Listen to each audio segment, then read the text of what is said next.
Footsteps in the dark, a cry in the night, the wind in the trees, and the beating of a heart all lead to Claude Chabot's Theater of the Fantastic, where the amusing meets the amazing. Thank you for joining us, ladies and gentlemen. Our drama concerns a woman with travel plans. Don't forget to tell them. Claude, our wandering muse, back from the continent? Or was it some daring journey to a remote Saharan outpost? Neither, my friend.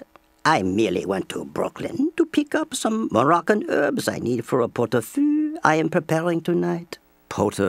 What? What is that? A kind of stew, my friend. You always were the great chef.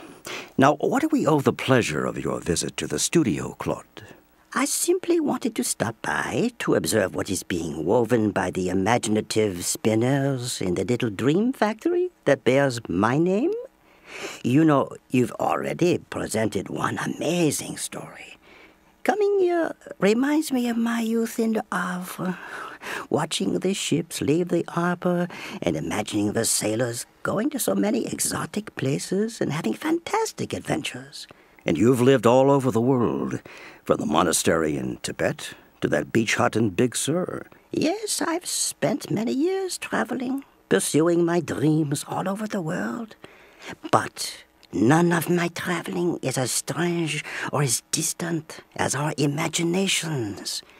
Oh, by the way, the woman you speak of sounds like she has her own travel plans. But you'll give it all away. It's always charming seeing you, but I think you should go back to your stew and let me tell the story. Of course. And I understand it is very entertaining in a curious way.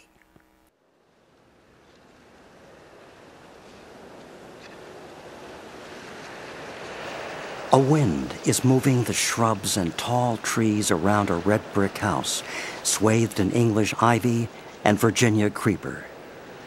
In the backyard are the gardens of flowers, vegetables, and fruit trees, where much of the sisters' table comes from in the summer. This morning, amid this profusion of early autumn abundance, Anna is transplanting a small tree. She wears her father's old plaid hunting jacket, faded brown corduroy pants, and battered construction boots. Where other women might look as if they were about to attend a tea as they gardened, Anna looks like a gravedigger. She moved in with her sister and her husband 10 days after they returned from their honeymoon, and has outlived her sister's betrothed. Her sister is plump and wears a gray silk robe with an antique cameo at her bosom. Silver hair is piled onto her head in thick curls, and her sturdy legs are smooth from waxing. Though the sisters are distinctly different in their appearance, and they argue frequently, they remain inseparable.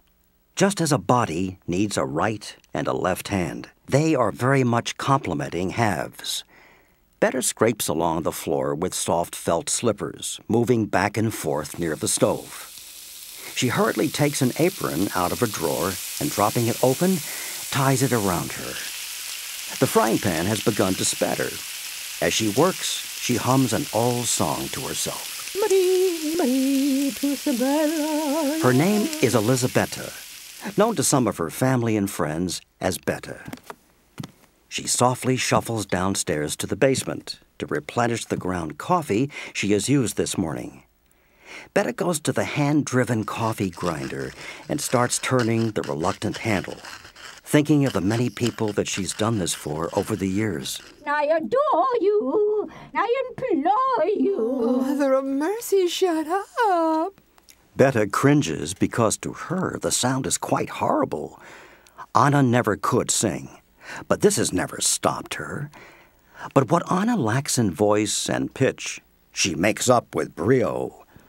And isn't it fortunate that however eccentric your habits, if you live with your sister, you can indulge the luxury of expressing them? You could say that because you don't have to listen to her every day. Quite so.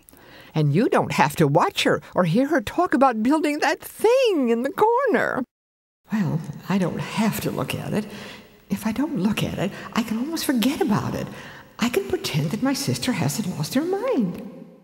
Anna, breakfast! I'll be right there, Elizabeth. She never calls her sister Betta. The wooden stairs groan somewhat as Betta ascends with her ground coffee. She looks out the dining room window at Anna, tamping down the ground with her foot. Sure, I'm used to her funny habits, but nothing like this. Not that thing Anna's building with the professor. As a young girl on summer vacations, Anna marveled at the night sky, the hundreds of galaxies, the shooting stars, Venus rising brightly. All those things that were invisible close to the city. She felt drawn to the universe and its vast distances, which was so far from the day-to-day routine that was her norm. Then Anna and Betta watched John Glenn's flight into space. I'd love to go on their next trip. Maybe I'll call NASA. That's what they call themselves, isn't it? At Cape Canaveral. In Florida. Could be Houston, Mission something, I think they call it. Mission Control, I think. Oh, I can find out where they are. But it's a long-distance call. You know how expensive they are. If it's Texas, that's a lot of money. Despite the cost, she does call and asks what she has to do to apply for the moon training program. The operator, thinking that she is a crank, passes her on to a colonel in public relations. I was thinking of training for, well, actually, I'd like to go on your next moon trip. I'm sorry, ma'am. We're not taking any new applicants at this time. Well, could you put me on a waiting list? May I inquire how old you are, ma'am? I don't see that it's any of your business. I inquired because NASA has a requirement that candidates begin their training early on. What you're saying is that I'm too old. Ma'am, I didn't say that. I just meant to suggest. You have some nerve. Anna knew the brush-off.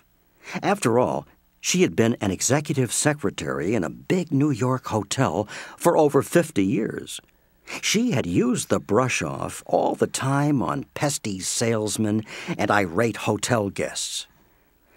And that was that, for a time. Oh, Elizabeth, what a lovely breakfast. Want your juice?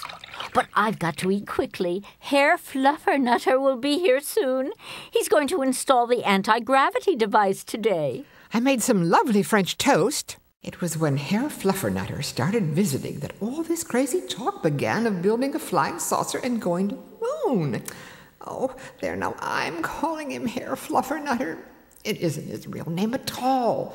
Professor Mueller teased Anna into calling him by his stage name, and somehow this makes the whole nutty project seem even more lunatic, if that's possible. What's worse, who can I tell? They'd lock both of us up if I even tried to explain it. How can you explain it without making someone think that you and your sister have lost their marbles? That French toast really hit the spot, Elizabeth. Oh, it's a wonder I have any appetite at all this morning.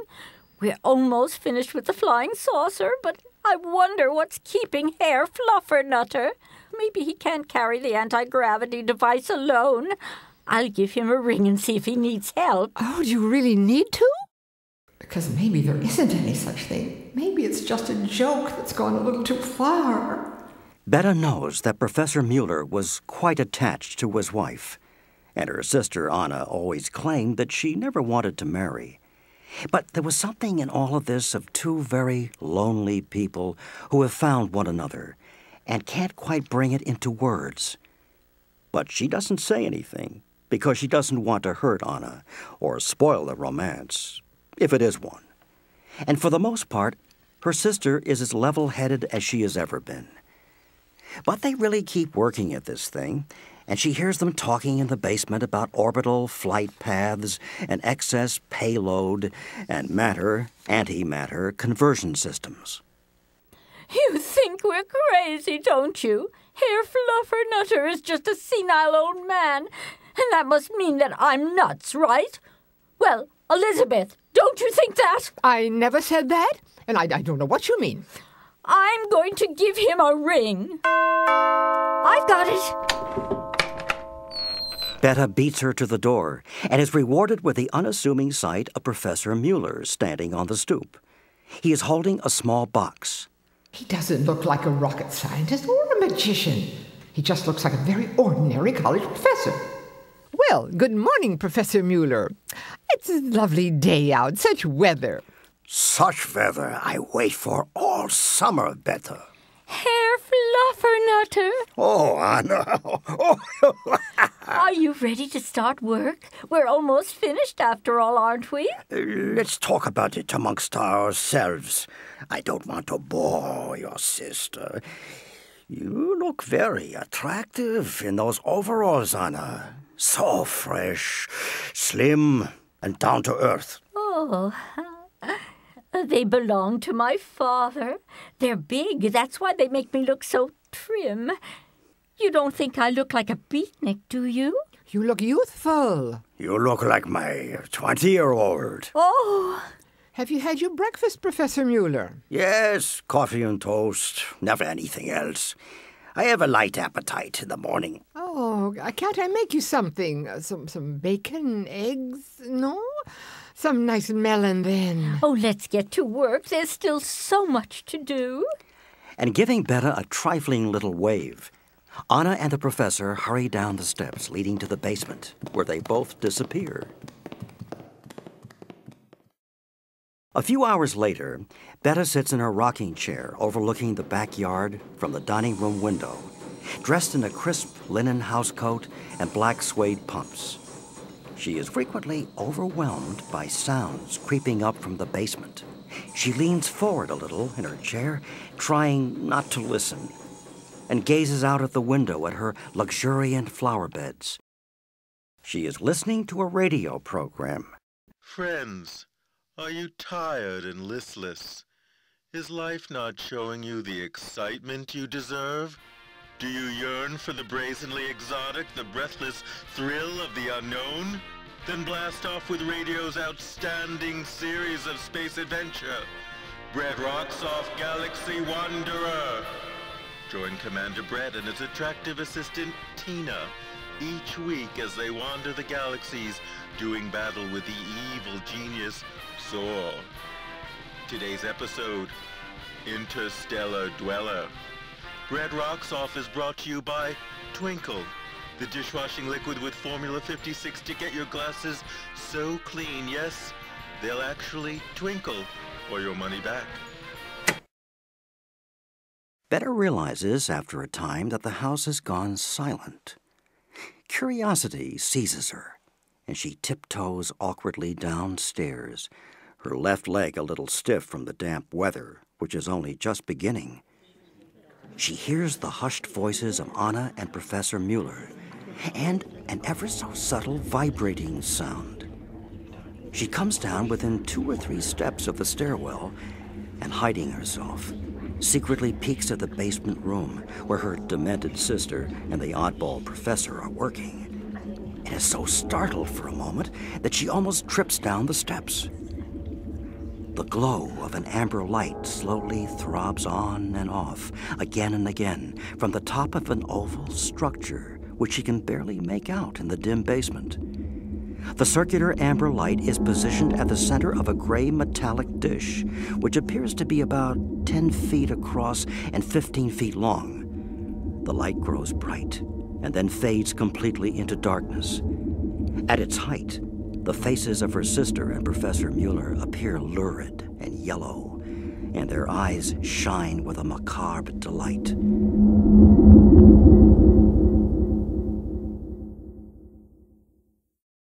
Betta, surprised and shaken, tiptoes delicately upstairs, clutching the banister, her eyes wide and her chest fluttering with panic. They must really be meaning to do this. I'm surprised they haven't blown up the whole house already with that strange machine. I'll just wait, and maybe I'll tell Anna that I think this is getting dangerous, and they either have to stop or move their project elsewhere. Oh, but I can't tell her to stop. She won't listen to me. Besides, they might just move the whole project over to Professor Mueller's house, and then I won't know what's going on. Meanwhile, in the basement, Professor Mueller summons enough courage to suddenly pull Anna's bony body to his portly one and gives her a kiss on two very unwilling lips. Herr Fluffernutter, how can you do such a thing when we are so close to the completion of our work? You told me this was the most important project in your life, and you would spoil it with animal passions? Oh, I know that I've waited my whole life for you to come along. It's your great work, your great mission, my great purpose, our great achievement. Professor Mueller sighs. He really should tell Anna that this whole thing is just a prop, a magnificent one for his nightclub act. He really doesn't know what possessed him. But it was she who asked him if he could build a spacecraft. I'm not really to blame.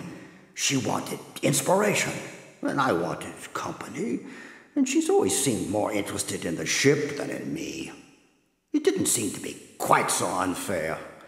I'm amazed that Anna believed we were actually going to the moon in the first place. But it has clearly gone far enough. What was I thinking about when I started this? Herr Fluffernutter, now that we've installed the anti-gravity device, when do you think we'll be leaving for the moon? Have our spacesuits arrived from the mail-order company? The suits haven't arrived, Anna, but there's something I would like to say. Can't she see that the anti-gravity device was really the inside of a transistor radio? And who would order spacesuits mail order? What is it, Professor? Is anything wrong? There's something. I'm afraid that there are certain indicators that make it seem improbable that we will leave soon. Indicators? What indicators? Do you mean the position of the moon, of the planets, meteor showers? What do you mean by indicators? Believe me, there are... I'm beginning to think, Professor Mueller, that there's something you're not telling me. There's something wrong, isn't there? The position of the Earth in relation to the Sun. But 3 months ago you picked our departure date as this November. Surely you knew and took into account the position of the Earth. I made an error? You don't sound very sure of yourself, Professor Mueller. You don't sound sure of yourself at all. It sounds like you're making this all up. Oh, after we've worked so hard, after I've worked so hard, you seem to be changing your mind. Or perhaps you're not as brilliant as I thought. Maybe you could make a mistake with the calculations. Then I wonder if it's safe to make this trip with you. If you could make one mistake... Yes, if you must know, it has been a mistake to work with a foolish old woman like you. Go to the moon, indeed. I wanted your help building this prop for my magic show. There isn't anything real about it. I've hoped all these months you would see that this going to the moon business was just my way of talking. It was a joke. It has all been a joke. Joke? This has been a joke? Yes, but I've enjoyed... Please go, Professor Mueller. I think that you are telling the truth, finally. I think that you've made a fool of me. Oh, it was not my intention. Please go, Professor. He slowly, heavily climbs the stairs and looks back once to see Anna leaning against the washing machine, crying. He wants to go to her, but somehow he doesn't think this is a good idea. I'll come and get the things next week. Anna sobs heavily for a few minutes under the weight of her humiliation.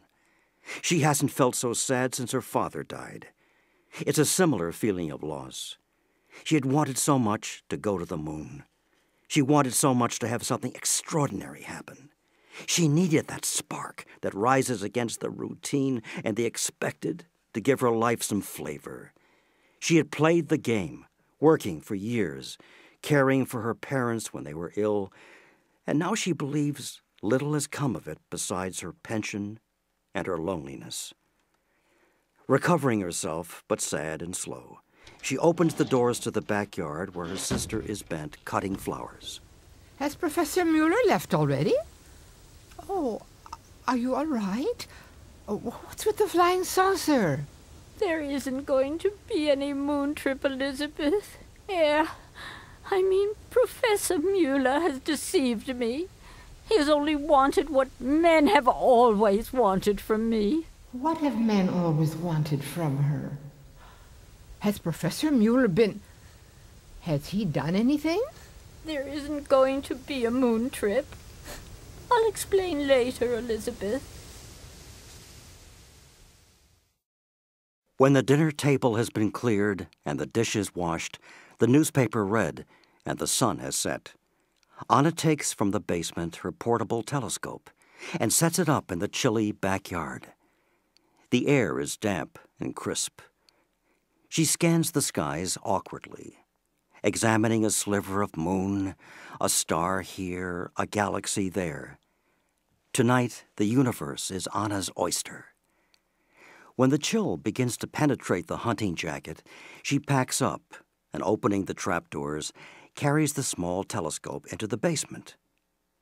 She switches on a hanging light bulb as she sets down the telescope in a corner. Then Anna turns and looks at the tarpaulin covering the locus of her dashed dreams. But she smiles.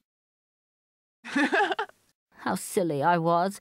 It was just Herr Fluffernutter's way of staying close to me. He just missed his wife, and it was the only thing that we had in common. He was probably just too embarrassed to ask me to help with something for his kiddie show, and I gave him a reason for working together. Going to the moon, indeed. Perhaps he can use an assistant with his magic show. I'll have to ask him. Who are you talking to? Nobody. Betta shakes her head at her strange sister, immensely relieved that the moon trip business is over. She takes an orange from a basket near the stove, and she slices it in half. The orange interior glistens with juice, and she crushes its pulp against a glass juicer, doing this with 10 or 12 oranges to pour the juice through a strainer and into a small pitcher. She places the pitcher in the refrigerator for the next morning. Anna, hurry! You'll miss the news with Huntley and Brinkley. Coming, Elizabeth. A Trip to the Moon has starred Joyce Randolph as Betta, Linda Fields as Anna, and Larry Robinson as Professor Mueller and in other roles. Claude Chabot's Theater of the Fantastic was written, produced, and directed by Peter Pagano. Oh, Anna. Oh,